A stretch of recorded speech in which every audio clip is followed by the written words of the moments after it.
Hi guys! Ito po ang Twistable Bear Crayons. Okay, ang ganda ng quality ng ating crayons ito. Upgraded crayons.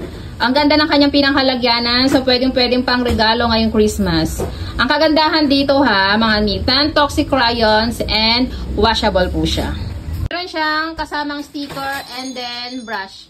So, meron tayo dyan choices na 12 pieces, 18 pieces, 24, and then 36 pieces. So, itong aking sample is 24 pieces. So, ang kagandahan dito po mga sisikuha, hindi po siya nababali. Unlike po sa normal na crayons. Okay? Yung normal crayons kasi is nababali dito ha. So, ito, ang ganda pa ng quality niya with cover pa.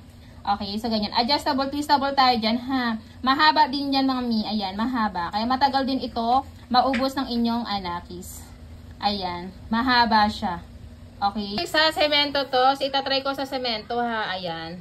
Ayan, kung talaga is erasable or washable po siya. So, gamit tayo ng wet tissue or basang-basahan. So, pwede. Ayan, di ba? So, madali lang siya burahin. Next natin, ito naman po yung pintuan. So, wood naman siya. So, ayan, sulat tayo dyan. Punasan lang din ng basahan or wipes. Ayan. So, nare-remove din siya or na bubura. Ayan, kaya maganda. Siya guys ha, mahilig po talaga siya mag-drawing dyan. Okay, kaya nag-check out na ako ng washable na crayons. Kaya panatag na po at hindi na ako stress. So ito is kailangan ko itong pinturahan. Pero ito is, ayan, madali lang siya i-erase ha. Ayan, yung ating color blue.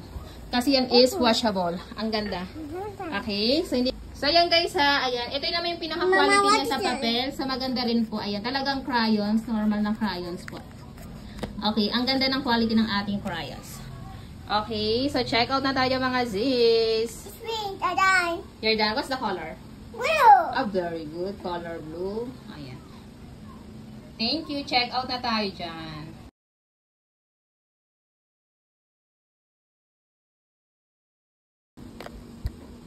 Wow, galing nga.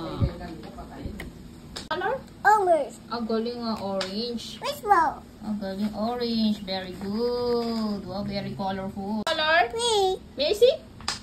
Wow, very good. Color pink.